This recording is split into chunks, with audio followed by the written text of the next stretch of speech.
করছো, যারা ঈমান এনেছো যে তিনি অদ্বিতীয়, লাম ইয়ালিদ ওয়া লাম ইউলাদ, তিনি যিনি জন্ম দেয়নি এবং জন্ম নেয়নি। তোমরা যারা ঈমান এনেছো তোমাদেরকে শুধু স্পেসিফিক তোমাদেরকে বলছে, লা তুলহিকুম আমওয়ালুকুম।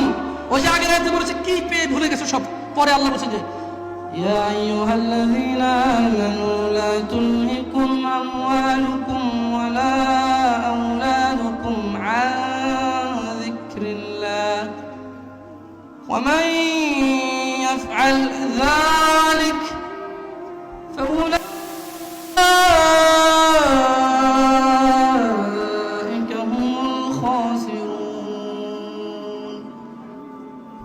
ইয়া আইয়ুহাল্লাযীনা আমানু, হে তোমরা যারা ঈমান এনেছো, লা তুলহিকুম আমওয়ালুকুম ওয়া লা আওলাদুকুম আন যিকরিল্লাহ, তোমরা তোমাদের ছেলে সন্তান, হে তোমরা যারা ঈমান এনেছো, তোমরা তোমাদের ধন সম্পদের পিছনে পড়ে আল্লাহর জিকিরকে ভুলে যেও না। ভুলে গেলে কি হবে?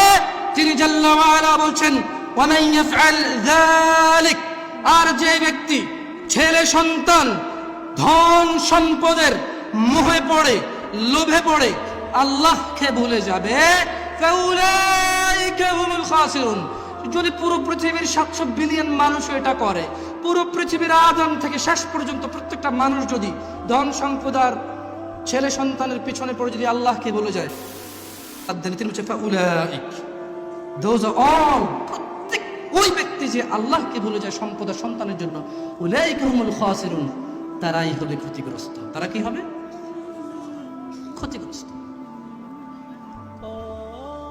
আল্লাহ বলেন ফাবিআইয়ি আলা'i রাব্বিকা তাতামারা, অতঃপর তুমি মানুষ তোমার রবের কোন অনুগ্রহতে তোমার সন্দেহ আছে?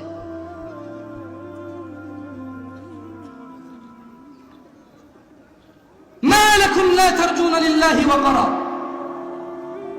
মালাক ফাবিআইয়ি আলা'i রাব্বিকা তাতামারা।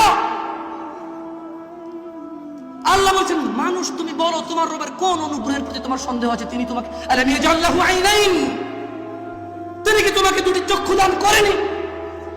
ওয়া লিসানান ওয়া শাফাতাইন, তিনি কি তোমাকে জিহ্বা এবং দুটি ঠোঁট দেয়নি?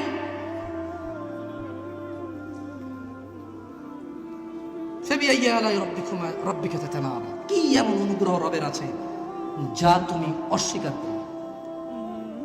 যা তুমি অস্বীকার করবে বলো, স্টিল তুমি